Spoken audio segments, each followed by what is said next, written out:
Bhaktimala TV ప్రేక్షకులందరికీ నమస్కారములు. మీ గ్రహబలం కార్యక్రమానికి ఘన స్వాగతం. జ్యోతిష పాఠాలు 3వ భాగంలోకి ప్రవేశిస్తాం. ఇక ఈరోజు కార్యక్రమంలో గ్రహాలు, వాటి ఉచ్చస్థానాలు, వాటి నీచ స్థానాలు తెలుసుకుందాం. గ్రహాలు అంటే మనకు సోమవారం నుంచి ఆదివారం వరకు, అంటే సోమవారానికి అధిపతి ఎవరు? చంద్రుడు. మంగళవారానికి అధిపతి కుజుడు. బుధవారానికి అధిపతి బుధుడు. గురువారానికి అధిపతి గురువు. శుక్రవారానికి అధిపతి శుక్రుడు. శనివారానికి అధిపతి శని. 7 వారాలకి 7 గ్రహాల అధిపతులు వచ్చాయి. మరి నవగ్రహాలు కదా ఉన్నది, 7 గ్రహాలే కదా ఇక్కడ మనకు కనపడుతుంది. మిగిలిన 2 ఏమిటి అంటే ఆ 2 కూడా రాహువు, కేతువు. వీటిని ఛాయాగ్రహాలు అంటారు. ఇవి తర్వాత నెక్స్ట్ ఎపిసోడ్లో ఆ వివరాలు మనం తెలుసుకుందాం. కనుక 7 వారాలకు అధిపతులుగా ఉన్నటువంటి 7 గ్రహాలకి రాశి చక్రంలో కొన్ని స్థానాలు ఉచ్చ స్థానాలు, కొన్ని స్థానాలు నీచ స్థానాలుగా మనం చెప్పుకుంటాం. ఇప్పుడు మొట్టమొదటి గ్రహము రవి తీసుకుందాం. సూర్యుడు. సూర్యుడికి ఉచ్చస్థానము మేషరాశి. కనుక మీరు నోట్ డౌన్ చేసుకోవాల్సింది మేషరాశి సూర్యుడికి ఉచ్చస్థానము. అయితే అలాగే నీచస్థానం కూడా ఉంటుంది. నీచస్థానము అంటే ఇక్కడ మనం ఒక్కటి గమనించాలి. ఏ గ్రహానికైతే ఉచ్చస్థానం ఏది చెప్పబడుతుందో దానికి ఖచ్చితంగా 7వ స్థానమే నీచస్థానం అవుతుంది. అది కొండ గుర్తు. ఇప్పుడు మేషరాశి సూర్యుడికి ఉచ్చస్థానము అనుకున్నాం కదా. మరి నీచెక్కడ? మేషం నుంచి లెక్కేసుకుంటే మేషం, వృషభం, మిథునం, కర్కాటకం, సింహం, కన్య, తుల. కనుక తుల నీచస్థానము. కనుక సూర్యుడికి ఉచ్చస్థానము మేష, నీచస్థానము తులారాశి. ఇది మనం గుర్తుంచుకోవాలి. నిన్నటి ఎపిసోడ్లో అధిపతి మనం చెప్పుకున్నాం. అధిపతి అంటే పరోక్షంగా స్వక్షేత్రము. ఇప్పుడు సూర్యుడికి నిన్న చెప్పినట్లు స్వక్షేత్రము అధిపతి ఎవరు? సింహరాశికి అధిపతి సూర్యుడు. సింహరాశికి అధిపతి సూర్యుడు. సూర్యుడి యొక్క ఉచ్చక్షేత్రం మేషరాశి. సూర్యుని యొక్క నీచక్షేత్రం తులారాశి. ఈరోజు పాఠంలో మీరు నోట్ డౌన్ చేసుకోవాల్సింది ఏంటంటే సూర్యుడి యొక్క స్వక్షేత్రము సింహరాశి, అంటే సింహరాశికి హెడ్ సూర్యుడు. సూర్యుని యొక్క ఉచ్చక్షేత్రము మేషరాశి. సూర్యుని యొక్క నీచక్షేత్రము తులారాశి. క్షేత్రము లేక స్థానము 2 ఒకటే. స్వస్థానము స్వక్షేత్రము, ఉచ్చస్థానము ఉచ్చక్షేత్రము, నీచస్థానము నీచక్షేత్రము. కాబట్టి సూర్యుడు అయిపోయినాడు. ఆ తర్వాత చంద్రుడు. చంద్రుడు యొక్క ఉచ్చస్థానం ఏమిటి, నీచస్థానం ఏమిటి ముందు తెలుసుకొని ఆ తర్వాత లోపలికి వెళ్దాం. చంద్రుడి యొక్క ఉచ్చక్షేత్రము వృషభ రాశి.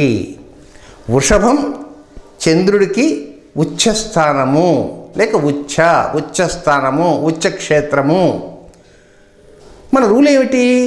ఉచ్చక్షేత్రానికి 7వ రాశి నీచక్షేత్రం చెప్పుకున్నాం కదా. మరి లెక్క వేయండి. వృషభం నుంచి వృషభం, మిథునం, కర్కాటకం, సింహం, కన్య, తుల, వృశ్చికం. కాబట్టి వృశ్చికం చంద్రుడి యొక్క నీచ స్థానము. కనుక చంద్రుడు దేనికి అధిపతి? కర్కాటక రాశికి అధిపతి.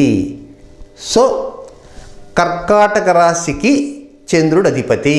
అంటే చంద్రుడి యొక్క స్వక్షేత్రము కర్కాటకము. చంద్రుడి యొక్క ఉచ్చ స్థానము లేక ఉచ్చక్షేత్రము లేక ఉచ్చ వృషభము. చంద్రుడి యొక్క నీచ స్థానము లేక నీచక్షేత్రము లేక నీచ వృశ్చికము. మరొక్కసారి చెప్తాను, నోట్ డౌన్ చేసుకోండి. చంద్రుడికి స్వస్థానము కర్కాటక రాశి, ఉచ్చస్థానము వృషభ రాశి, నీచస్థానము వృశ్చిక రాశి. ఆ తర్వాత కుజుడు. కుజుడికి నిన్న మనం చెప్పుకున్నాం 2 స్థానాలు అధిపతిగా ఉన్నాడు. ఏమేమిటివి?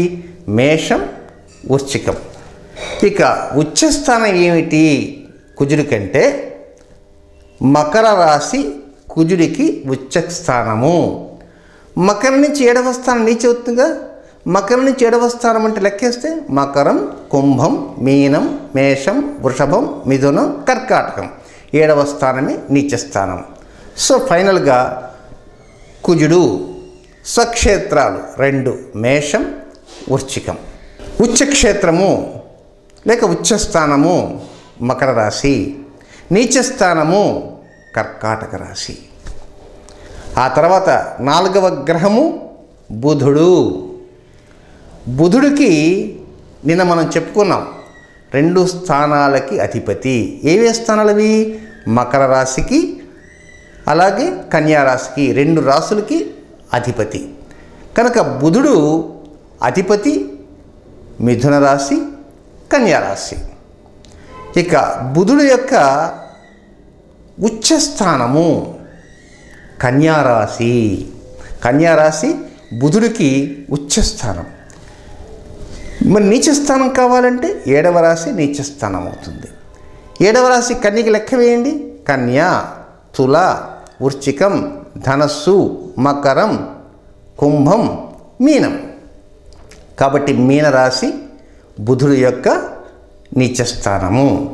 ఇప్పుడు ఫైనల్గా బుధుని యొక్క డేటా తెలుసుకుందాం. స్వస్థానాలు మిథున, కన్య రాశులు.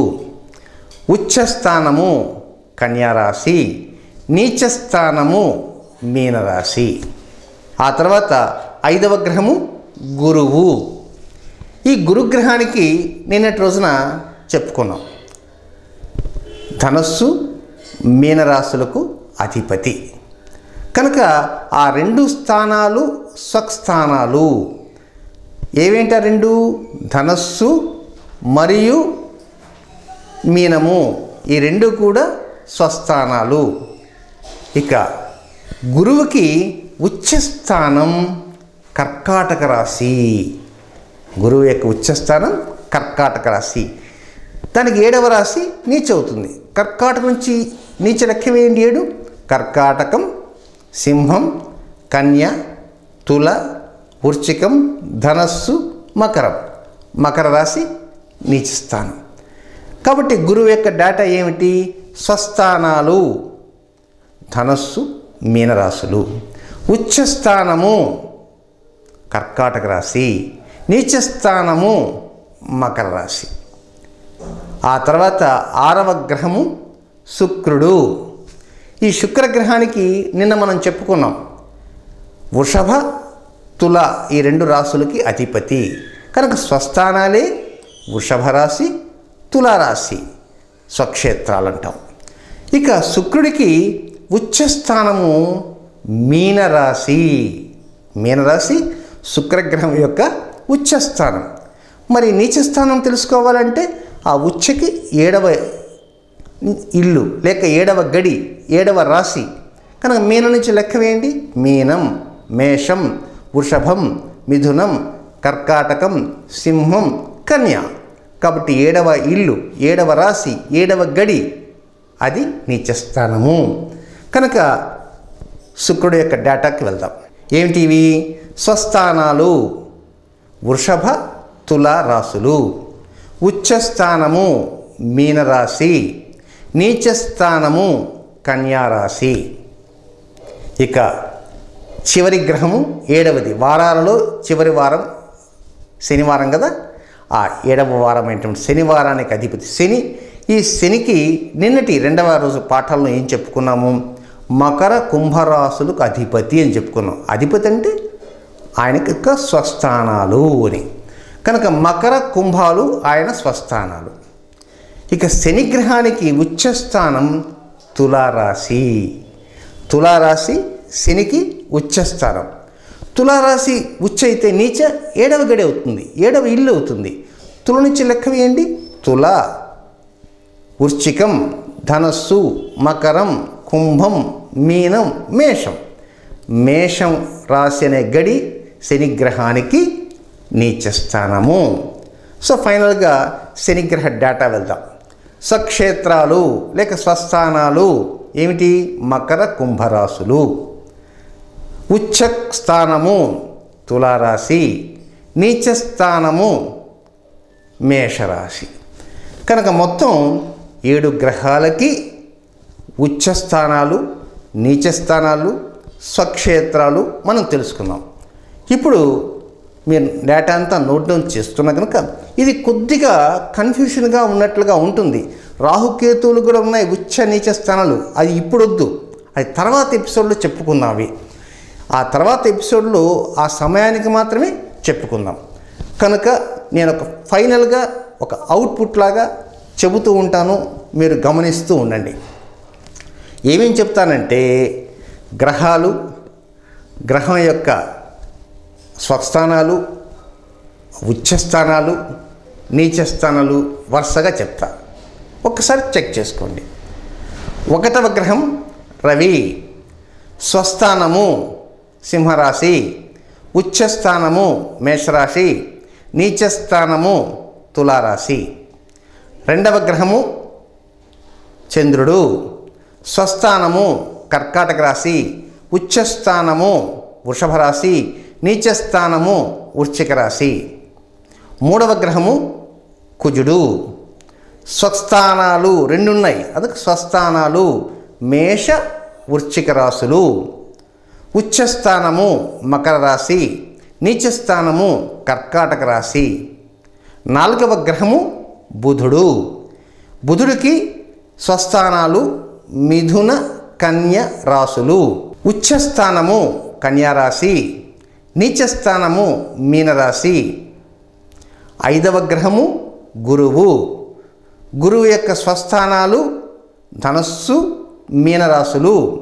ఉచ్చస్థానము కర్కాటక రాశి, నీచస్థానము మకర రాశి. 6వ గ్రహము శుక్రుడు, శుక్రుడికి స్వస్థానాలు వృషభ తులారాశులు. ఉచ్చస్థానము మీనరాశి, నీచస్థానము కన్యారాశి. ఇక చివరిగా 7వ గ్రహము శని, శని యొక్క స్వస్థానాలు మకర కుంభరాశులు. శని యొక్క ఉచ్చస్థానము తులారాశి, శని యొక్క నీచస్థానము మేషరాశి. కనుక ఇది బాగా కంఠస్థం చేసేయండి. వరుసగా కాకుండా ఎక్కడ అడిగినా చెప్పేటట్టు ఉండాల. సూర్యుడికి ఉచ్చస్థానం ఏమిటి? మేషం. చంద్రుడికి నీచస్థానం ఏమిటి? వృశ్చికం. కుజుడికి నీచస్థానం ఏమిటి? కర్కాటకం. కుజుడి యొక్క స్వక్షేత్రాలు ఏమిటి? మేష వృశ్చికాలు. గురువు యొక్క ఉచ్చస్థానం కర్కాటక రాశి. ఎక్కడ అడిగితే అక్కడ టక టక టక టక వెళ్ళిపోతుండాల, ఫింగర్ టిప్స్ మీద ఉండాల. ఆ విధంగా బాగా చెప్పుకున్నారనుకోండి, ఇంకా మీరు జ్యోతిష్ శాస్త్రంలోకి అడుగు పెట్టడానికి అర్హత పొందినట్లు. అంటే ఇప్పటిదాకా అర్హత లేనట్టేనా? లేనట్టే. ఇప్పుడు ఎప్పుడైతే ఈ రాశి చక్రంలో 12 రాశులు, 12 గడులు, 12 ఇండ్లు ఏ గ్రహాలకు ఆధిపత్యం వహిస్తున్నాయి, ఆ గ్రహాలకు ఉచ్చస్థానాలు ఏమిటి, నీచస్థానాలు ఏమిటి అని ముందు తెలుసుకుంటే, ఆ తర్వాత ఆ గ్రహాలకు ఏమేమి నక్షత్రాలు ఉన్నాయి, వాటి వివరాలు ఏమిటి, ఆ నక్షత్ర పాదాలతో డిగ్రీస్ ఏమిటి అనే వివరాలన్నీ తర్వాత ఎపిసోడ్స్లో మనం తెలుసుకుందాం. కనుక ఇప్పటి వరకు ఈ జ్యోతిష పాఠాల్లో 3 ఎపిసోడ్లో పాఠాలు చెప్పడం జరిగింది. కనుక ఈ 3 ఎపిసోడ్స్ తర్వాత 4వ ఎపిసోడ్లో గ్రహాల యొక్క నక్షత్రాలు ఇతర వివరాలతో చెప్పుకుందాం. ఆ తర్వాత మళ్ళీ ఒక వారం రోజులు గ్యాప్ ఇద్దాం. ఈ వారం రోజుల గ్యాప్లో బాగా స్టడీ చేయడానికి ప్రయత్నం చేయండి. ఇది ఈనాటి మీ గ్రహబలం కార్యక్రమం. తిరిగి రేపటి మీ గ్రహబలం కార్యక్రమంలో కలుసుకుందాం. అంతవరకు సెలవు. నమస్కారం.